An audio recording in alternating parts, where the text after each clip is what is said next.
The Story of Civilization, Part 2.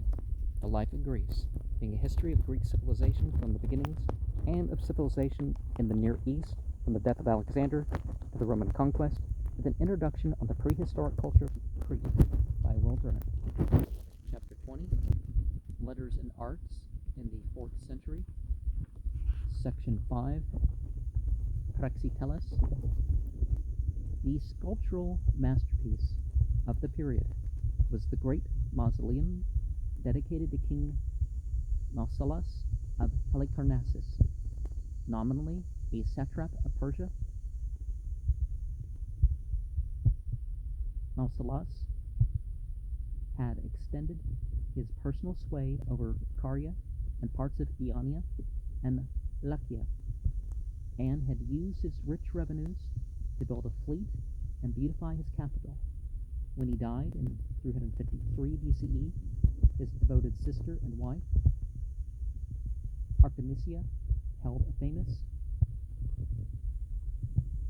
oratorical contest in his honor and summoned the best artists of Greece to collaborate upon a tomb that should be a fitting memorial to his genius. She was a queen by nature as well as by marriage. When the Rhodians took advantage of the king's death to invade Caria, she defeated them by clever strategy, captured their fleet and their capital, and soon brought the rich merchants to terms. But her grief over the death of Mausolus weakened her, and she died 2 years after him, before she could see the completed monument that was to give a word to every Western tongue. Slowly, Scopas, Theocharis, Praxis, and Timotheus raised a rectangular tomb of white marble slabs over a base of bricks, covered it with a pyramidal roof, and adorned it with 36 columns and a wealth of statuary and reliefs.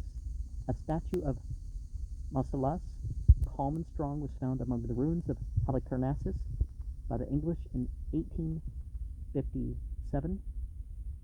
Still more finished is the workmanship. It's a frieze showing again the struggle of the Greeks and Amazons, both of which are in the British Museum, or at least were when this was written. These men, women, and horses are among the chefs d'oeuvre of the world's bas reliefs. The Amazons are not masculine females built for battle. They are women of a voluptuous beauty that should have tempted the Greeks to something gentler than war. The mausoleum took its place with the third temple at Ephesus among the 7 wonders of the world. In many respects, sculpture now reached its apogee. It lacked the stimulus of religion and fell short of the majestic tower of the Parthenon pediments, but it took a new inspiration from feminine grace and achieved a loveliness never equaled before or since. The 5th century BCE had modeled nude men and draped women. The 4th preferred to carve nude women and clothed men. The 5th century had idealized its types and had cast or chiseled the harassed life of man into an emotionless repose. The 4th century tried to realize in stone something of human individuality and feeling. In male statuary, the head and face took on more importance, the body less. The study of character replaced the idolatry of muscle. Portraits in stone became the fashion for any subject who could pay. The body abandoned its stiff, straight pose and leaned at ease upon a stick or a tree, and the surface was modeled to let in the living play of light and shade.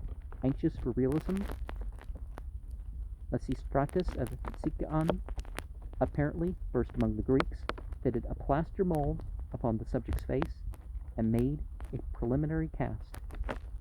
The representation of sensuous beauty and grace came to perfection in Praxiteles. All the world knows that he courted Prana, and gave a lasting form to her lovingness, but no one knows when he was born or when he died. He was both the son and father of sculptors named Kephistodatus. I'm not sure which Greek letters, so it could be O instead of A. So that we picture him as the climax of a family tradition of patient artistry. He worked in bronze as well as marble, and won such repute that a dozen cities competed for his services. About 360 Kos commissioned him to carve an Aphrodite with Frana's help. He did, but the Coans were scandalized to find what they considered to be a goddess quite nude. Praxiteles mollified them by making another Aphrodite clothed, while Canidas bought the first. King Nicomedes of Bithynia offered to pay the heavy public debt of the city in return for the statue, but Canidas preferred immorality. Tourists came from every nook of the Mediterranean to see the work. Critics pronounced it the finest statue yet made in Greece, and gossip said that men had been stirred to amorous frenzy by viewing it. That's still done by art to people to the point where there's been calls because of what it's provoked to put better clothes on, statues and paintings and stuff like that. A Roman copy in the Vatican corresponds to the representation of the statue exhumed on Canadian coins. Now, the LDS actually hire artists to make the figures a little bit more modest when they make their copies or make their images of such things. As Canidas achieved fame through the Aphrodite, so the little town of Thespia in Boeotia, birthplace of Frana, attracted travelers because Frana had dedicated there a marble Eros by Praxiteles, for she had asked of him, as proof of his love, the most beautiful Frana, hoping to discover his own estimate, ran to him one day with the news that his studio was on fire, whereupon he cried out, "I am lost if my satire and my Eros are burned." Frana chose the Eros and gave it to her native town. Nero had it brought to Rome, where it perished in the conflagration of 64 of the Common Era. The Vatican Cupid of Pentocele may be a copy. Eros, once the creator god, according to Hesiod, became in Praxiteles' conception a delicate and dreamy youth, symbolizing the power of love to capture the soul. He had not yet become the mischievous and sportive Cupid of Hellenistic and Roman art. Presumably the sculptor of the Capitoline Museum in Rome, known to us as Hawthorne's Marble Faun, is a copy of the work that Praxiteles referred to his Eros. Some have thought that a torso in the Louvre is part of the original itself. The satyr is represented as a well-formed and happy lad whose only animal element is his long and pointed ears. He is resting lazily against a tree trunk with one foot crossed behind the other. Seldom has marble conveyed so fully the sense of idle ease. All the charming carelessness of boyhood is in the relaxed limbs and trustful face. Perhaps the limbs are too rounded and soft. Praxiteles is too long and Frana, the able to model man, the Apollo, Seraptanus, Apollo the lizard killer, sort of fine angles on her plain lizard killer part. It's so feminine that we are half inclined to class him with the hermaphrodites that abound in Hellenistic satire. Pausanias remarks with regrettable brevity that among the statues in the Heraeum at Olympia was a stone Hermes carrying a Dionysus as a babe by Praxiteles. German excavators digging on the site in 1877 of the Common Era crowned their labors by finding this figure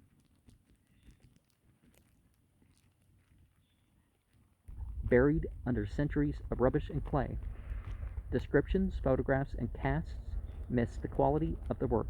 One must stand before it in the little museum at Olympia and clandestinely pass the fingers over its surface to realize the smooth and living texture of this marble flesh.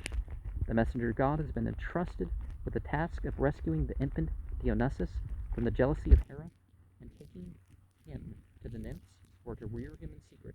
Hermes pauses along the way, leans against a tree, and holds up a cluster of grapes before the child. The infant is crudely done, as if the inspiration of the artist had been exhausted on what was considered an older god. The right arm of Hermes is gone, and parts of the legs have been restored. The remainder is apparently as it came from the sculptor's hand. The firm limbs and broad chest show a healthy physical development. The head is in itself a masterpiece, with its aristocratic shapeliness, its chiseled refinement of features, and its curly hair, and the right foot is perfectly where perfection in statuary is rare.